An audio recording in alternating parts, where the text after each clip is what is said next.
Welcome to True Talk on WMNF 88.5 with Ahmed and Samar.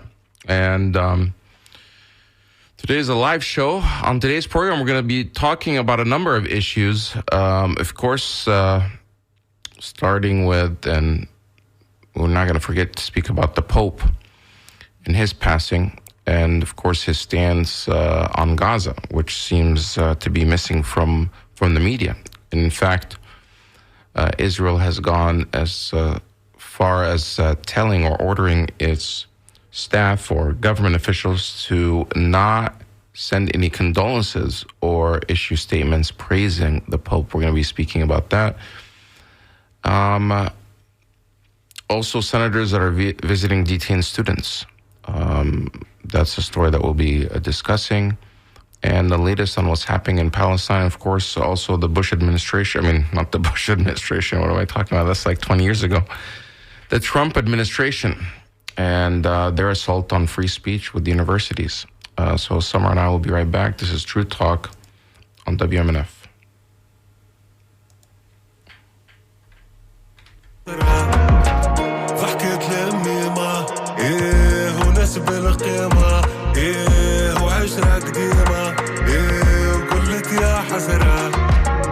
رضيت والدينا وينك يا حنينا تفرقنا مشينا وقلت يا حسرة ما أحلانا ذراري الدنيا محلاها ماما وزينها ديما مواتاها محلاها الحومة ديما الحومة مظلومة قتلتنا الشيخة وزادت قتلتنا الحكومة فكرت اللمة قسمنا اللي فما وكل حد وهمه وكنا محلانا واليوم زمامة وبكات الماما خشومات في الشمة شكون اللي بلانا فكرت أصحابي حبوا على خرابي عطيتهم مترابي فرشوش وكفرشنا زرابي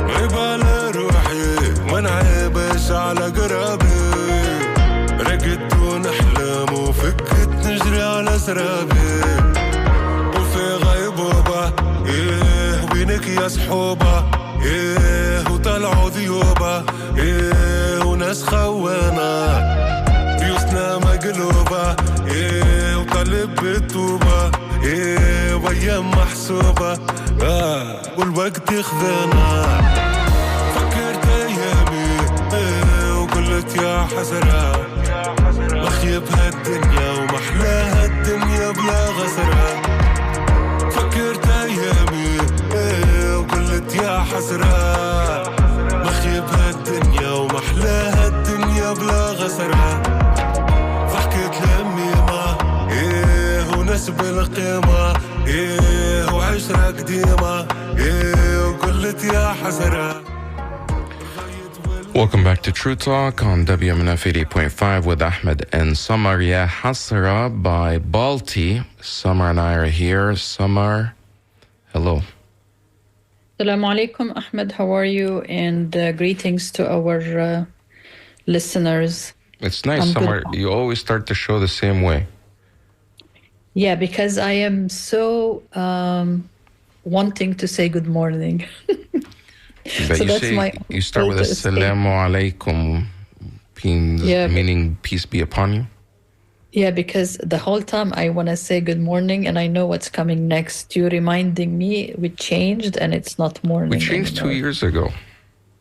It's a habit, Ahmed. You know, once the show is over, I am always thinking that today is Friday and tomorrow is the weekend. And then I discover, oh my gosh, tomorrow is Friday. Oh, today is Friday. Oh, today is Friday. You know, we have, we haven't done a show on Friday for maybe more than 10 years.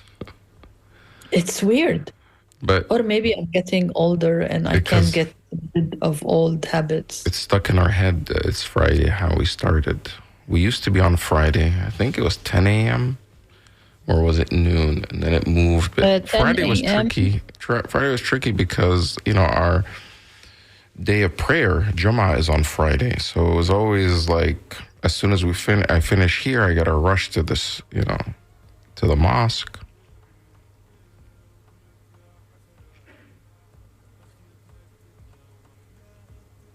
For the congregational prayer. So we went from 10 a.m., then I think 9, which was very, very difficult for me because I have to drive 2 hours to be at the station. There was a 9 a.m.? I don't even remember 9.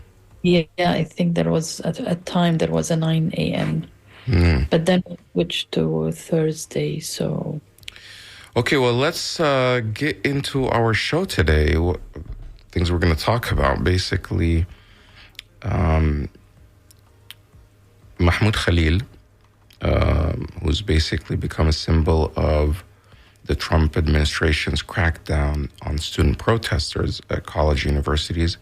He's a graduate student, or former graduate student from Columbia University. He's a green card holder. He was basically kidnapped in broad daylight and shipped off to Louisiana, where they were trying to deport him from there. A judge has stopped that. I'm not sure. I thought he's supposed to be brought back to New Jersey, but so far he hasn't. His wife just delivered the baby because she was pregnant, and they requested some sort of humanitarian request to allow him to be released, to be, there when she gives birth. Because at the end of the day, he's not a criminal. The government is not saying that he broke any crimes.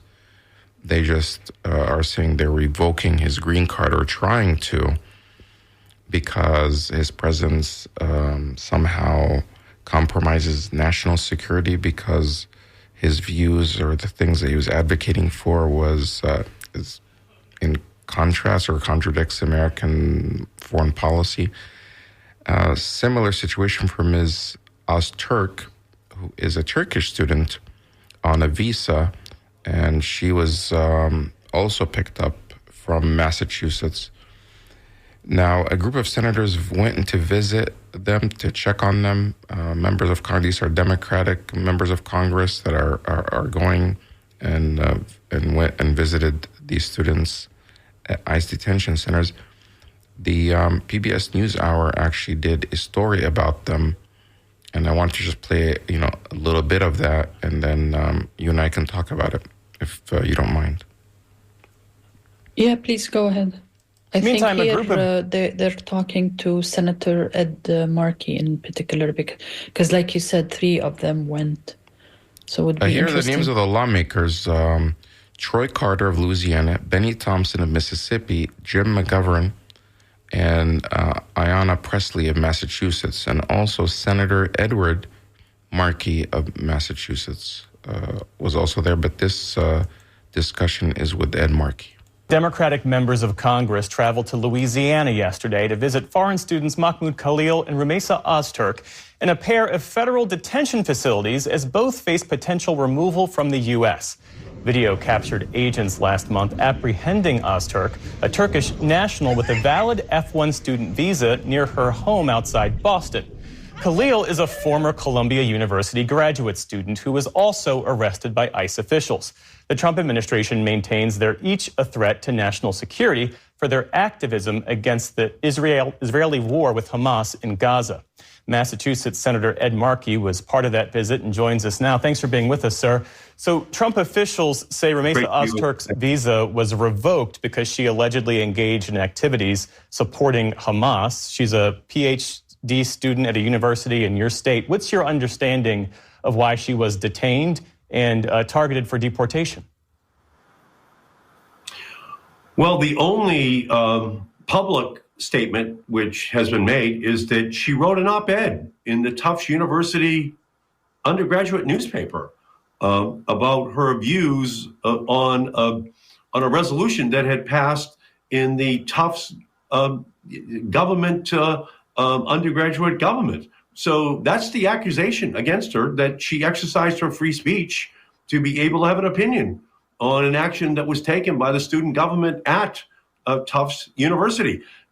That's protected under the First Amendment of the United States, freedom of speech, freedom of the press. And beyond that, there have been no accusations. There's been no evidence of a crime.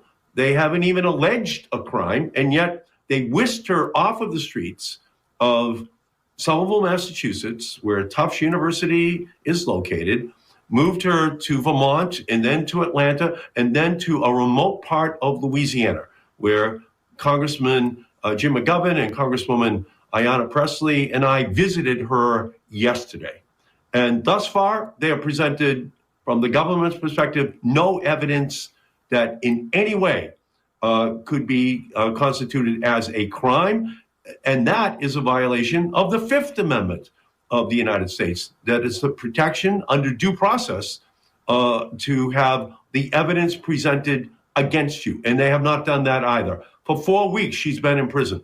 No charge of a crime, no evidence presented against her. And yet she sits there in prison wearing an orange jumpsuit without any accusation that has been publicly made by the Trump administration. Trying to find the most conservative Circuit Court of Appeals in the United States, which is the Fifth Circuit, which is where Louisiana is located.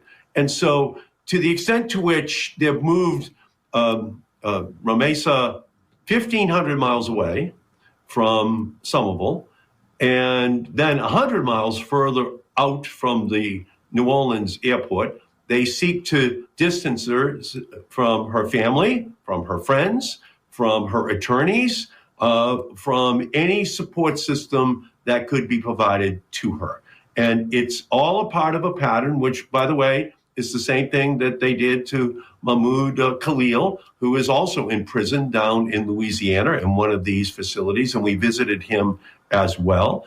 And I would say that she obviously had a terrifying experience where 6 undercover law enforcement officers swept her up and into a vehicle, put handcuffs on her, and then as she was being transported, ultimately she was in chains as she was arriving in Louisiana.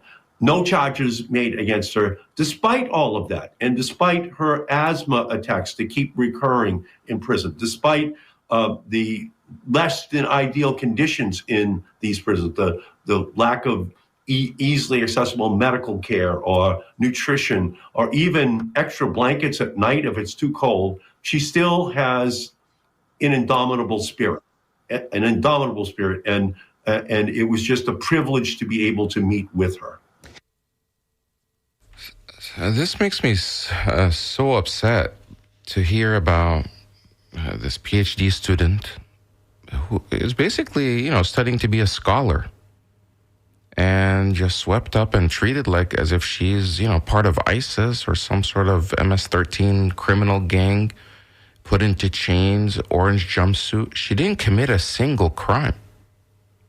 Even the op-ed that was published, she co-signed it. Other people were on there. Her only crime is that she said she doesn't agree with the student government resolution that was passed. I mean, this is the United States. It's not, North Korea. You can't have an opinion. This is just maddening. And the fact that she's still in prison, and somehow Americans, and some Americans are either confused or justifying it, that somehow they deserve this.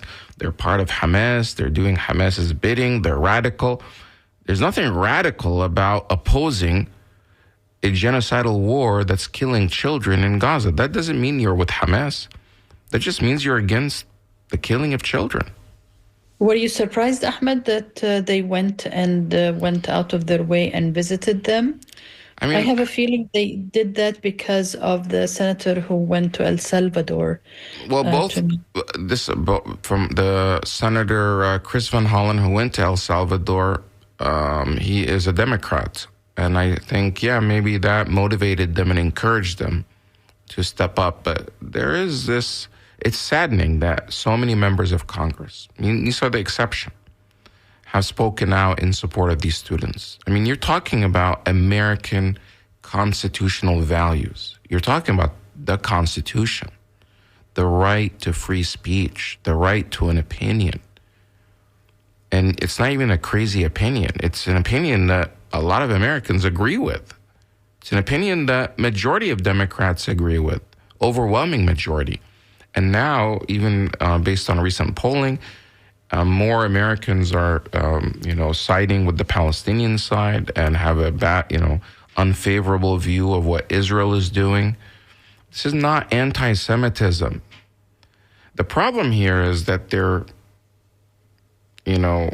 putting this all under the context that they're fighting anti-Semitism and somehow these are anti-Semitic radicals as if they're white supremacists. It's not. They are not anti-Semitic. They're trying to redefine what anti-Semitism means. It's happening all over the country. And it's not our idea, what the general idea and the historic idea of anti-Semitism is. Now they're trying to say that opposing what Israel is doing and opposing the policies of the government of Israel is anti-Semitic. That's absurd. That is absurd. And people know that. However, government officials, very few of them are speaking out. So I'm surprised it took them this long. More of these politicians, they need to go there. They need to visit these students and to make a stand, not for the students, but for our Constitution. If you allow this to happen to them, it's going to start happening to other students on other issues, and not even just foreign students. Not only that, Ahmed, but, I used to study and teach at USF. There are thousands and thousands of foreign students that bring very good tuition to these state universities. So many of them do not want to come back to the US, especially now with all this news about if you're coming to the US, whether you're an American or a green card holder or a tourist or invited to participate in conferences, they can check your phone and check your media posts, and if there is something critical, not of Israel, but critical of Trump or critical of US foreign policy or critical of God knows what, you may be not allowed to enter or the country.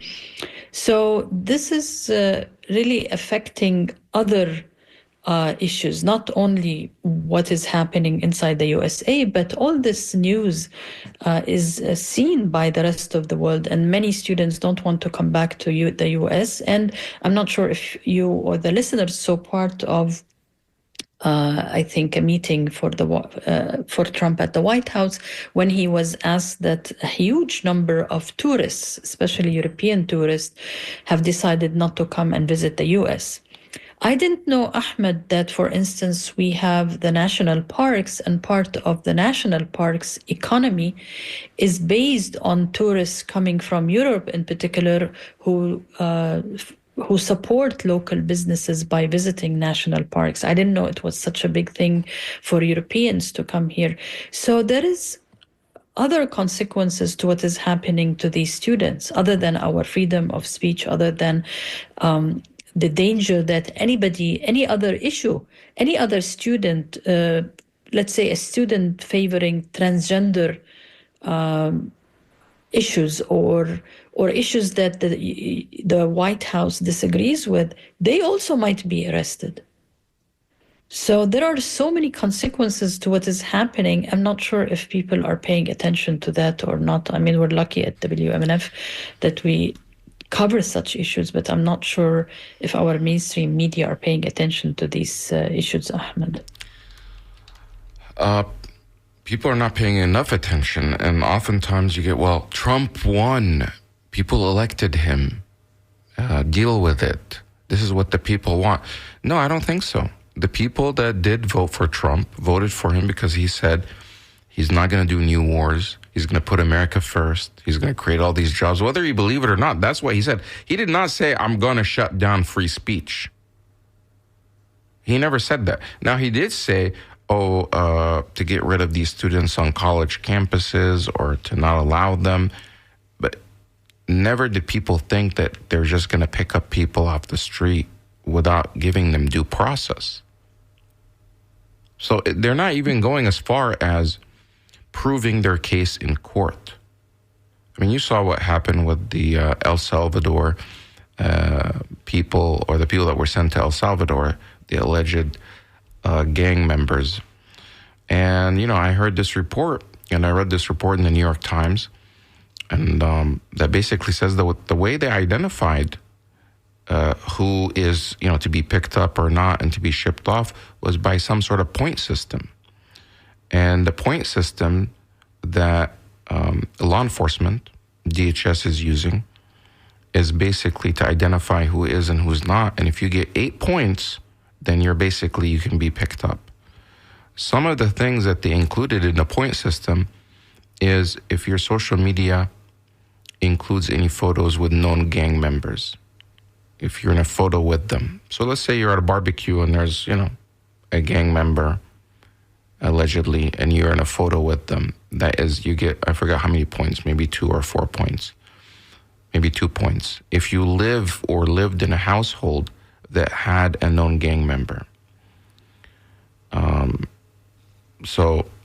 Which again, that's guilt by association. For example, if you live with a cousin in America and the cousin goes out and commits a crime, they don't come and arrest you as well. You're not responsible for their crime. That's not America. And the other thing is tattoos. Tattoos was a big thing. You get 4 points if you have certain tattoos. And the tattoos don't have to say MS-13, which is the name of this gang. It could be certain tattoos. So if you have a lot of tattoos, that's already a red flag. And the other one is if you dress in certain type of hip hop outfits or urban wear. It's not very clear what kind of urban wear, especially urban wear that has sports athletes that are originally from El Salvador or Chile. It's really bizarre.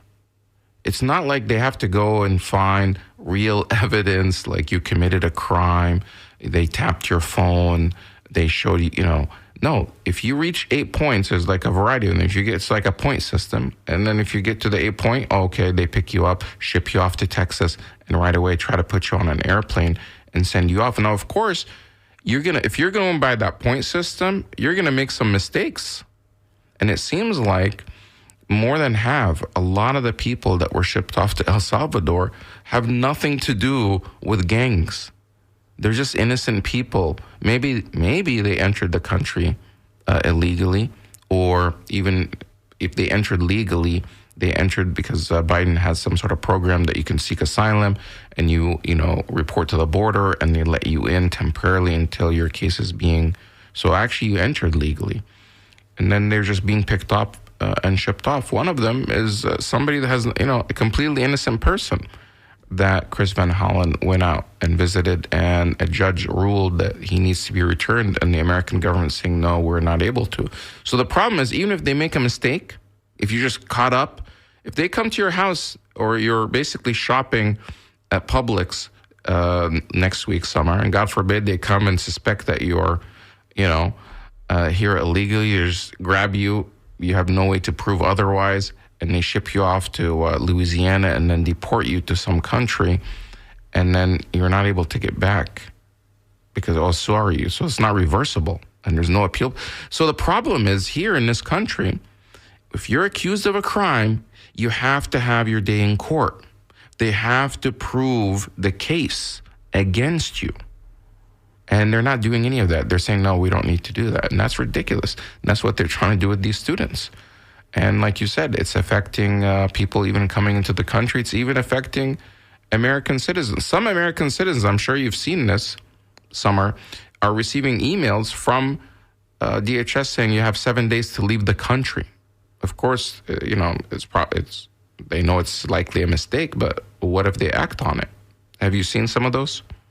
Yes, I have seen, and I have actually seen that there was one who is a lawyer, and from her name, you know that she is probably of Italian descent and, born in the USA, and saying, what are you talking about? I'm an American and I have no relationship to the Arab or Muslim world. But Ahmed, there is something very disturbing. I'm not sure if I sent it to you. And I'm not sure if it was 2 or 3 days ago, but it's from NPR on Instagram. And it says, it's breaking news, and I'm going to read it, Ahmed. because this is really very disturbing. The quote, U.S. says it will start monitoring immigrant social media for anti-Semitism. U.S. Citizenship and Immigration Services announced it will begin screening immigrants' social media for evidence of anti-Semitic activity as grounds for denying immigration benefit requests. Oh my God. I mean, again, vague language, like you said, when you were talking about the gangs and the point system. What is anti-Semitic? Like if I put an image of a Palestinian baby being cut into pieces and plastered all over a tree. For instance, this was an image on Instagram, and it was waived for being so sensitive. I mean, what does that mean? Does that mean if I have an appointment with the immigration services, I'm going to be arrested? Actually, they did that for Mahdawi. He was going, a Palestinian also, I'm not sure if he's a PhD candidate, Ahmed, in Vermont. He's living in Vermont. And he went to his immigration interview to get the citizenship, and he was arrested. Yeah. And I think his rep from the Congress in Vermont visited him. So, okay, let's say this is important. How many people are they going to take from the immigration services, which is really in need of workforce? How many are they going to recruit in order to sit and go through Facebook and Instagram and TikTok to figure out who should be given, who should be monitored, who should be kicked out? I thought they want to save money. Right. No, they want to save money until it comes to these kind of things where it's, catching and silencing anyone who dares to speak out. But, now they have AI tools to scan for these things. And you see how that works for Meta, Facebook, when they let AI tools delete posts and things. They always get it wrong. So many things that are not anti-Semitic. When you think, anti-Semitism is when there's, you are specifically targeting people because of their ethnicity, because they're Jewish. You're denying them access to banking, to housing, to jobs. That's anti-Semitism. You're carrying out a hate crime against a synagogue. You're attacking somebody physically because of their ethnicity or background, and that is unacceptable. It's evil. It's a form of racism. And of course, we all have to combat it, just like we combat anti-black racism or Islamophobia or other things. But that's not what's happening here. People have to wake up. They are misusing and weaponizing anti-Semitism to say if you criticize Israel and what Israel is doing in Gaza, it's not even just regular criticism. You're basically criticizing that they're killing children and innocent people wholesale in Gaza and in Palestine. That is now anti-Semitic. Somehow that is now Hamas. Somehow that is now supporting terrorism. I mean, in what dystopian world do we live in? It's just like, that's crazy. And if you really, unless you're just a racist, unless you're just a nut job that is a fundamentalist that believes in the end of times, that some ideologue that believes that in order for Jesus to return, Israel has to be established at whatever cost, including if a genocide or ethnic cleansing is committed. Unless you're one of those people, which those people are just they have something screwed up in their head. You have no reason to stay quiet. You have to speak out because it's just unconscionable. It's immoral for you to silence is complicity. Our government is cracking down on innocent people just because they're speaking out against a genocide. They're speaking out and saying, hey, don't kill children. And that apparently now, if you are a green card holder or you are a graduate student, you can be picked up off the street, detained, arrested, and shipped off somewhere else. And what you're saying, what you described about the other report is that DHS will employ all these people and AI tools to monitor and scan the social media folks that want to come into the United States, and they'll deny them visas based on that. And it's not looking for racist, anti-Semitic rhetoric. It's looking for criticism. Maybe you criticize Netanyahu. Yeah, but also that may land you in jail. In the U.S., no, it's all. I think the NPR report was about if I am here in the U.S. and I still have a green card and I'm waiting to, for my citizen interview. So yes. You're already here. You've been vetted, because I mean, when you go and to get your green card, they ask you, have you been part of the Communist Party? Mm-hmm. Have you involved in any crime? Have you been involved in DUI? Have you been involved with a terrorist organization? So you say no, but they can investigate and, figure that out. So we're talking about millions and millions of people who are in the U.S. legally working. They can be physicians, they can be students, simple wives, married to Americans. There's no simple wives. They're just But yeah, Ahmed. All wives are not simple. I'm not saying like simple. No, I mean just like for me, when I came to the country, okay, I was just married to an American. I didn't. You were not simple. I don't think you were ever simple. I don't know. Yeah, I know. I never planned to have a live radio show. I never planned to. Samar, before you came to America, you were on television TV, in Jordan. Yeah. You were a reporter. You were an anchor. You were part of CNN International. Affiliates. You're not simple. Who are you kidding? But I meant I was like starting a new life as a married woman to a husband. Oh, that's okay. See, you even stopped saying housewife because you're really not a housewife. No, I'm not. You're making me laugh. But okay, I hope my husband is not listening. But I want to read something, Ahmed, which is really mind-boggling. This is a news item from the New York Post, okay? Listen to this, Ahmed. American Jews faced a record 25 anti-Semitic incidents per day. Okay, per day. So every day, when you wake up and you get into your car or your public transportation, and by the time you come home, you have experienced 25 anti-Semitic incidents per day. Last year, more than one per hour, with most related to hatred of Israel. This is a startling report. I'm reading from the New York Post. Can you read the beginning again? Okay, let me read it, and this is a quote.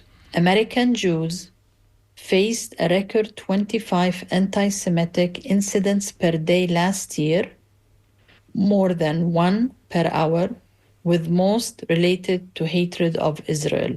Startling report. Right, but let me just decode that. It doesn't mean every single Jewish person got 25 per day. It just means collectively, nationwide, there were 25.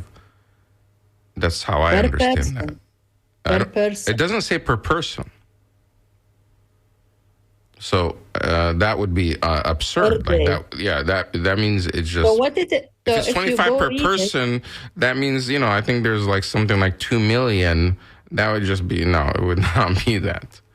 But the way it's written is a little tricky. So it would be something out of the Inquirer if that's the case. But they're saying nationwide there are 25 incidences, and they're probably counting, all these encampments, people saying Free Palestine as an incident. Yeah, if you say Free Palestine, if you're walking and you saw somebody who is wearing kufiya or any indication of related to Palestine, that would be considered anti-Semitic. So this is very dangerous. Very. Because I am a Palestinian, and it's not like I go out wearing kufiya.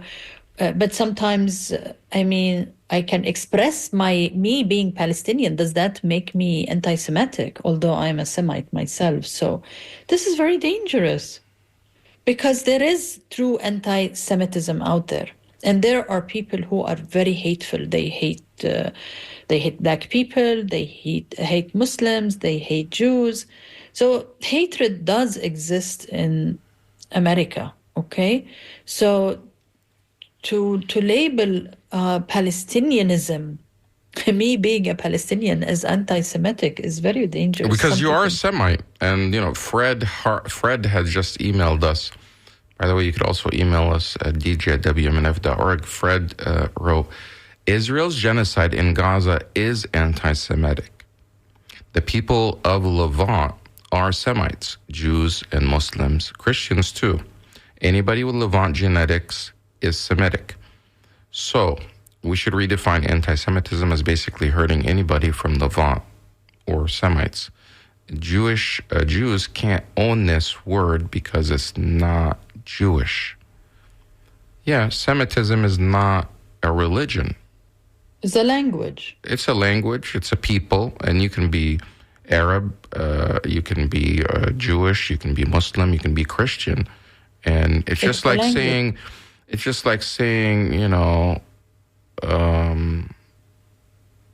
I don't know, only people from Nigeria, can face anti-black racism when there's so many blacks from so many other nations, or saying only a certain group within the black community that's Christian, but Muslims who are black can't face racism. So yeah, good point, Fred. Ahmed, I'm looking now at Wikipedia, so we are, telling what the definition of Semitic. Semitic is a language. So you could be Afro-Asiatic, from the Afro-Asiatic language family. They are Arabic, so you and I, Amharic, and that's, I think, what's spoken in parts of Ethiopia, Tigrinya, Aramaic, Hebrew, and Maltese from Malta. So this includes 330 million people across much of West Asia, North Africa, Horn of Africa, Malta, and immigrant and expatriate communities in North America, Europe, Australia, and some members of where? Yeah, so if because you and I are in America, so this includes people in America who are Semitic. You know who's not Semitic is Benjamin Netanyahu and the government. Exactly. The leadership of the government of Israel, they're not Semites. They are white Europeans. Their ethnicity or their background is Ashkenazi. They call them Ashkenazi Jewish people. And I don't know, they're probably going to say what I'm saying now is somehow anti-Semitic, but these are facts. They changed their names to sound more Semites, but Benjamin Netanyahu is not his name to begin with. What was his name, Samar? Benjamin Netanyahu. Benjamin, he even calls himself Benjamin. This is a Semite name to make it Hebrew. Benjamin Netanyahu is born... I don't know why this is coming up that way. What was his name born, his birth name? Okay, I shouldn't do the research live. Maybe you're also looking it up.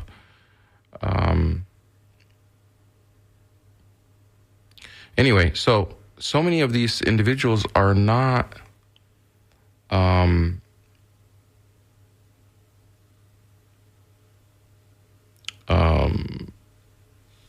Semites. So, Samar, there was another story that you wanted to discuss. Should I pull that up? Is it the Pope or? Well, there was a couple. You sent me the Pope that you wanted to talk about. And by the way, but there is the American Trump supporter who was stopped when he was coming from Canada. Yeah. Okay, I have that. Let me play that right now. He's actually a lawyer, and this is what happened to this lawyer. Coming back from a vacation in Canada.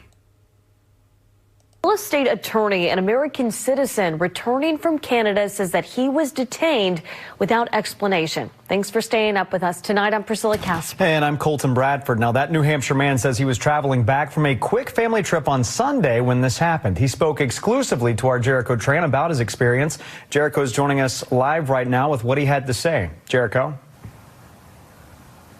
Yeah, well, Bashir Attallah tells me that he has been a U.S. citizen for over 10 years. But on Sunday, he tells me he was not treated like a citizen at all when U.S. Customs and Border Patrol agents detained him and his wife for several hours with no explanation, all while Bashir was experiencing a medical emergency.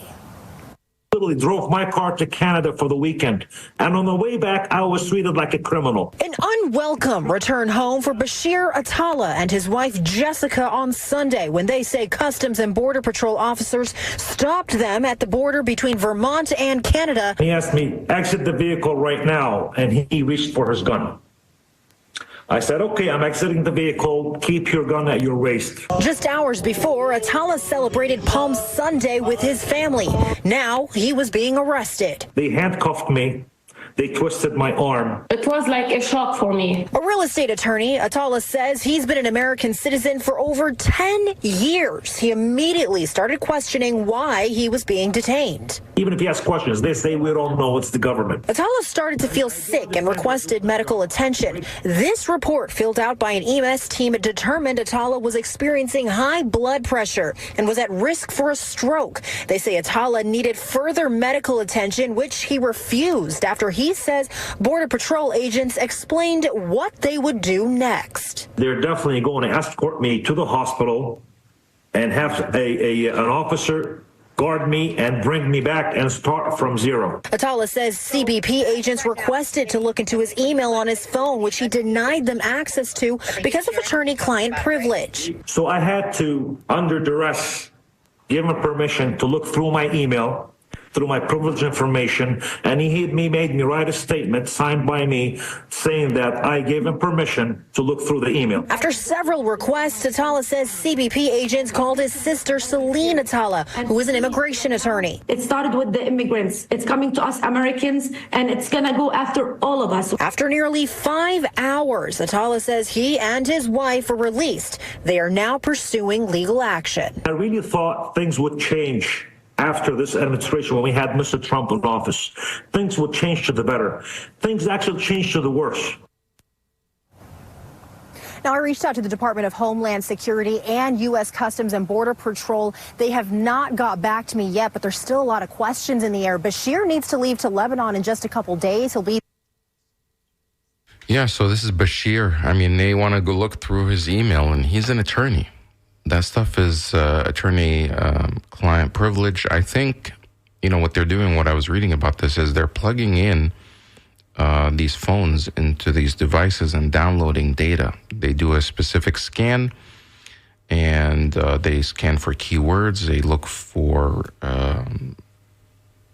they scan like your phone, your contacts list, your email, your messaging, and they look for certain things. And now, if you have this more thorough scan, which takes longer, they can actually download all the data off your phone into this device. And I'm not sure if they're putting this in some sort of database. It's unclear as of now.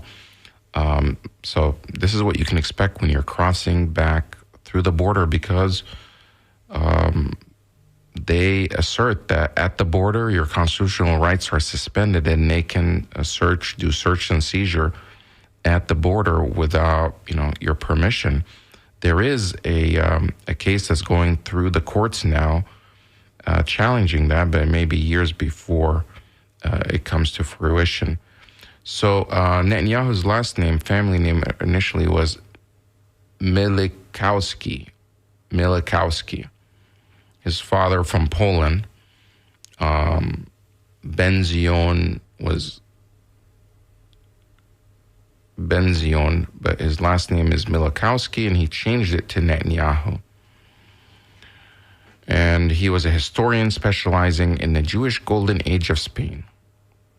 His paternal grandfather, Nathan Milikowski, was a rabbi and a Zionist writer when Netanyahu's father immigrated to mandatory Palestine.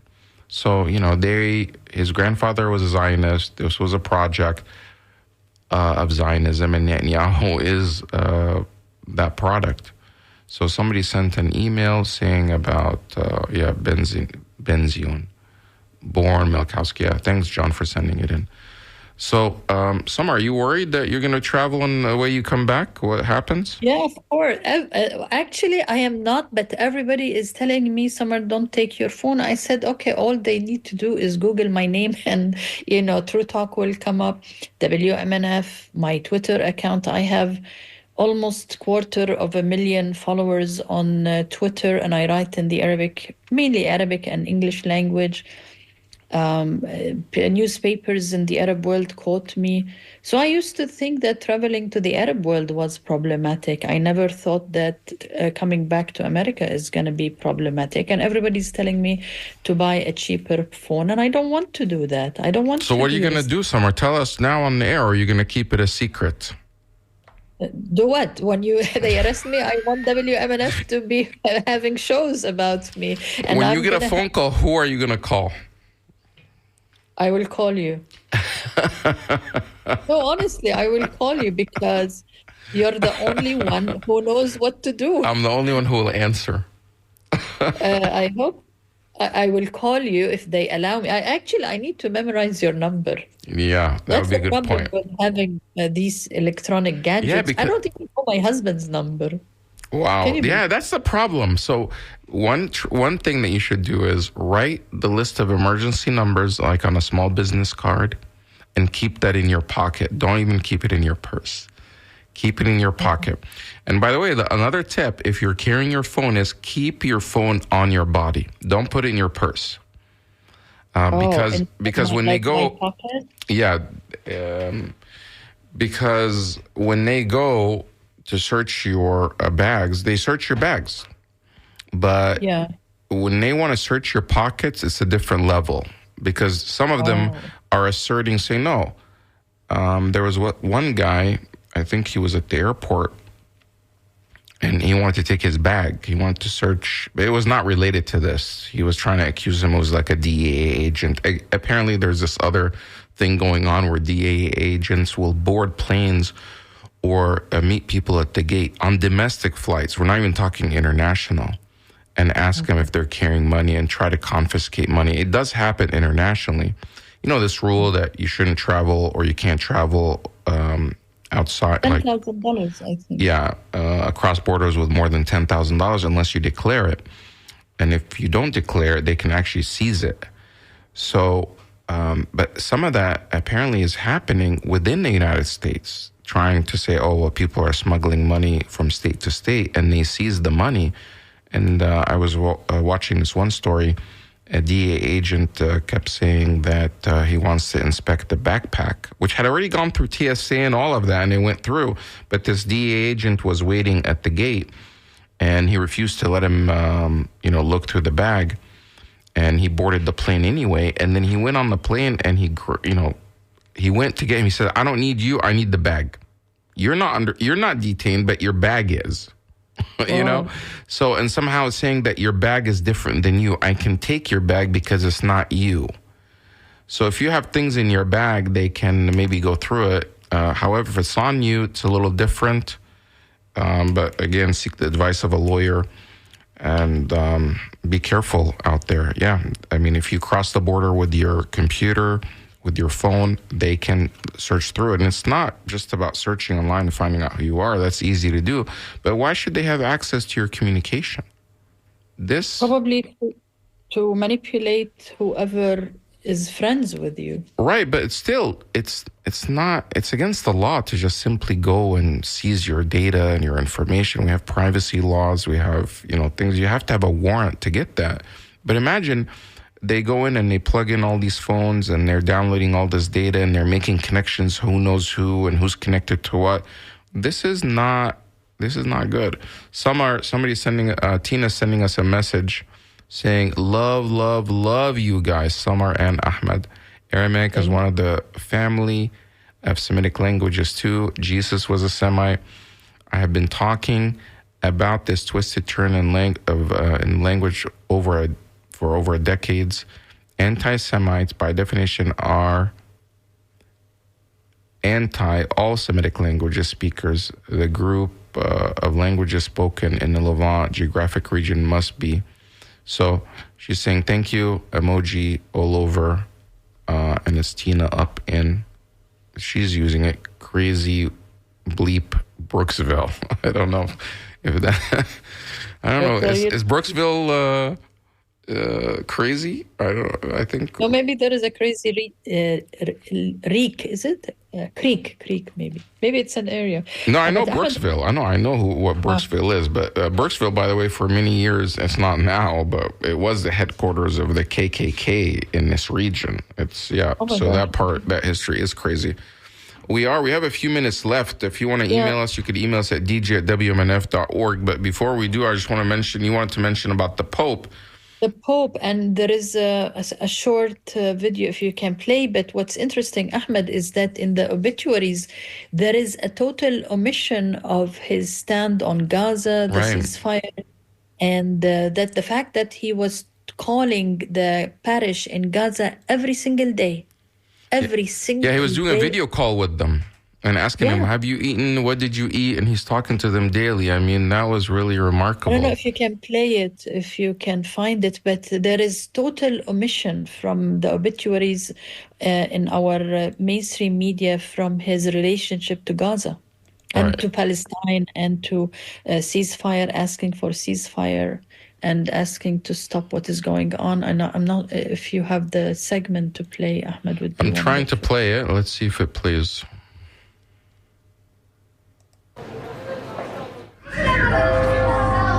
It is hard to find a place of peace in Gaza in the middle of this war. But here is one. The Holy Family Church in the north of the Strip. Gaza's tiny community of Catholics attended Mass to mourn the loss of Pope Francis. Yusuf. A Pope who called them every day, even from hospital. Sto bene, grazie a Dio. Mi scusa, è stato con la Santa Messa. Ah, con la Messa. E dimmi, cosa avete mangiato oggi? Pollo, le ali. The Pope is speaking to them, maybe in Italian, saying, what did you eat today? And the response from the priest at the church in Gaza is saying, we ate chicken from yesterday. Yes, amazing. He lifted their spirits at a time when Gazans feel abandoned by the... tribute to him, including, believe it or not, Hamas also sent condolences. Really? But you know who's not sending condolences? Is Israel. Here's in the Jerusalem Post. I mean, it's bizarre. This is in the Jerusalem Post. You can go look it up yourself. Israel deletes Pope condolence tweet over backlash fear. Israel's former ambassador to the Vatican deleting the tweet was a mistake and we shouldn't keep score. However, the Israeli government put out some sort of memo ordering all of its officials not to send condolences to this Pope. And what is his crime? He was advocating for peace and saying, end the suffering and the bombing of the Palestinians. And he's bringing awareness to it. And like you said, Samar, they're basically deleting and removing that, omitting it completely from all the obituaries. And that was the main issue that he was advocating for before his death. Ironically, one of the last people he met with privately was J.D. Vance, who went to visit him. And we saw all those images. Only a few hours later, the Pope died on, I guess it would be Easter Monday, after Sunday. So, Samar, we're out of time. This has been True Talk on WMNF 88.5. Do you have any plans for this weekend? Not really, Ahmed. I'm still fixing my house from the hurricane. Nobody's going to believe that, but I am. Yeah, I don't believe it. It's been like 5 I'm going to years. send you a picture. I knew you were going to say that. I'm going to send you a picture. Well, what are you working on still?